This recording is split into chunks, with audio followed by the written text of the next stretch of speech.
Assalamualaikum warahmatullahi wabarakatuh. Perkenalkan, kami dari kelompok 6 mata kuliah Pancasila, dosen pengampu Dr. Matang MPD.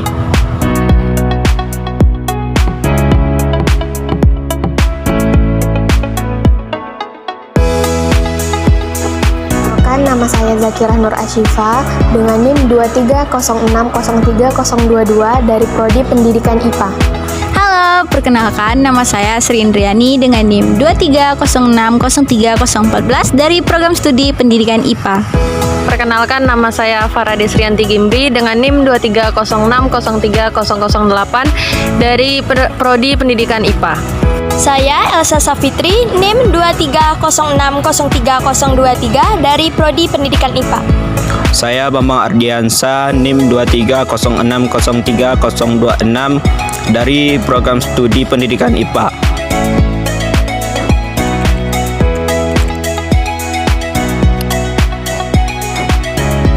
Di sini saya akan menjelaskan tentang menelusuri konsep dasar dan urgensi dasar negara.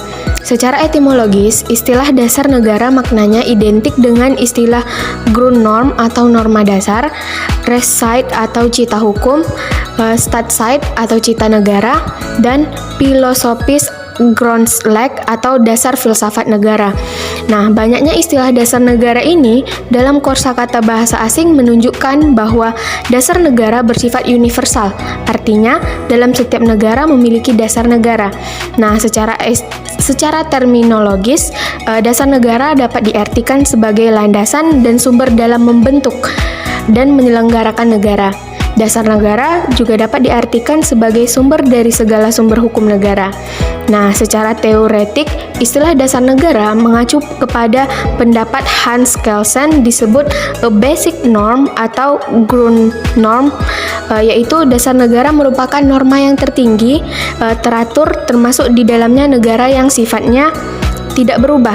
Nah, kedudukan dasar negara berbeda dengan kedudukan peraturan perundang-undangan, karena dasar negara merupakan sumber dari peraturan perundang-undangan. Implikasi dari kedudukan dasar negara ini, maka dasar negara disebut permanen, bersifat permanen, sementara peraturan perundang-undangan bersifat fleksibel. Dengan demikian, dasar negara merupakan suatu norma dasar dalam penyelenggaraan bernegara yang menjadi sumber dasar segala hukum sekaligus sebagai citra hukum atau Rechtsstaat, baik tertulis maupun tidak tertulis. Dalam suatu negara, cita hukum ini akan mengarahkan hukum pada cita-cita bersama dari masyarakatnya.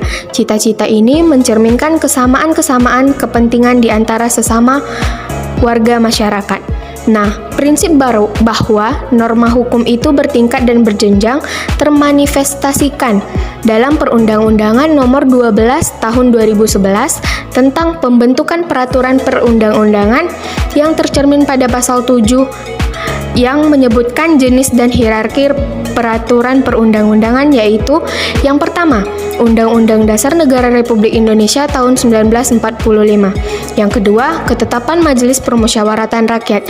Yang ketiga, undang-undang atau peraturan pemerintah pengganti undang-undang. Yang keempat, peraturan pemerintah. Yang kelima, peraturan presiden. Yang keenam, peraturan daerah provinsi. Dan yang ketujuh, peraturan daerah kabupaten. Kajian Pancasila sebagai sistem ideologi. Nah, Pancasila sebagai dasar negara dan pandangan hidup bangsa Indonesia merupakan suatu sistem ideologis yang kompleks dan dinamis. Nah, sistem ini telah teruji dari sejarah bangsa Indonesia sebagai perekat pemersatu dan kesatuan, serta sebagai pedoman dalam kehidupan bermasyarakat, bernegara, dan berbangsa. Karakteristik Pancasila sebagai dasar ideologi yaitu yang pertama ada keterpaduan, universal, komprehensif, serta dinamis. Nah, fungsi Pancasila sebagai dasar ideologi yaitu sebagai dasar negara, sebagai pandangan hidup, serta sebagai perekat pemersatu dan kesatuan. Nah, yang terakhir ada sebagai sumber nilai. Nah, selanjutnya ada implementasi Pancasila dalam kehidupan berbangsa dan bernegara. Yang pertama, ada pendidikan. Penanaman nilai-nilai Pancasila sejak dini melalui pendidikan formal serta non-formal. Nah, yang kedua, ada politik. Penerapan prinsip-prinsip Pancasila dalam penyelenggaraan pemerintahan yang bersifat bersih dan berwibawa. Nah, yang ketiga, ada ekonomi. Pembangunan ekonomi yang keadilan dan berkelanjutan, serta yang terakhir ada sosial budaya. Pengembangan kehidupan sosial budaya yang menjunjung tinggi nilai-nilai kemanusiaan dan pemersatuan. Nah, ada juga nih tantangan implementasi Pancasila. Yang pertama ada globalisasi, yang kedua ada modernisasi, serta radikalisme. Nah, ada juga nih upaya-upaya memperkuat implementasi Pancasila. Contohnya dengan penguatan pendidikan karakter, peningkatan kualitas kepemimpinan, penguatan peran keluarga, serta pemanfaat teknologi informasi. Pancasila sebagai sistem ideologi merupakan landasan filosofi dan juga pandangan hidup terhadap bangsa Indonesia. Ideologi terbagi atas 5 prinsip atau 5 sila. Yang pertama ada ketuhanan yang Maha Esa, yang kedua kemanusiaan yang adil dan beradab, persatuan Indonesia, dan kerakyatan yang dipimpin oleh hikmat kebijaksanaan dalam permusyawaratan perwakilan, serta keadilan sosial bagi seluruh rakyat Indonesia. Pancasila juga berfungsi sebagai dasar untuk mengatur kehidupan berbangsa dan juga bernegara, serta untuk menjaga keselarasan antara bangsa dalam masyarakat yang beragam. Sumber sosiologis Pancasila sebagai dasar negara. Yang pertama, nilai ketuhanan.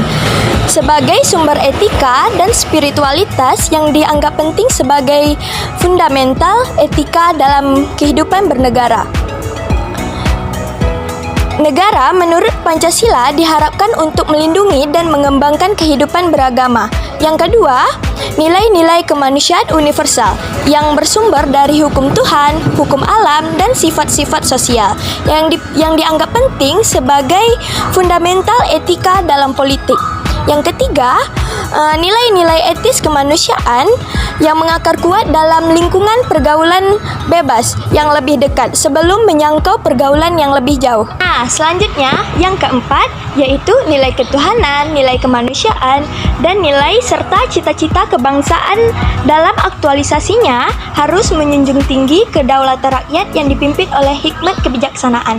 Nah, yang kelima, nilai ketuhanan, nilai kemanusiaan, dan nilai serta cita kebangsaan serta demokrasi permusyawaratan itu memperoleh artinya sejauh dalam mewujudkan keadilan sosial.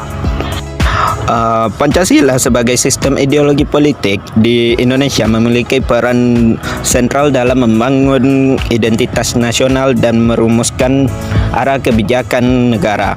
Ada beberapa poin. Yang pertama yaitu dasar negara. Pancasila ditetapkan sebagai dasar negara yang mengarahkan seluruh aspek kehidupan berbangsa dan bernegara. Yang kedua yaitu mengatur kebijakan. Sebagai ideologi, Pancasila mengarahkan pembuatan kebijakan publik yang berlandaskan nilai-nilai kemanusiaan, keadilan, dan demokrasi. Yang terakhir yaitu pendidikan dan kewarganegaraan. Pancasila diajarkan sebagai bagian dari pendidikan untuk membentuk karakter dan kesadaran diri berbangsa serta menumbuhkan rasa cinta tanah air. Mungkin hanya sekian yang dapat kami sampaikan. Lebih dan kurang kami mohon maaf. Assalamualaikum warahmatullahi wabarakatuh.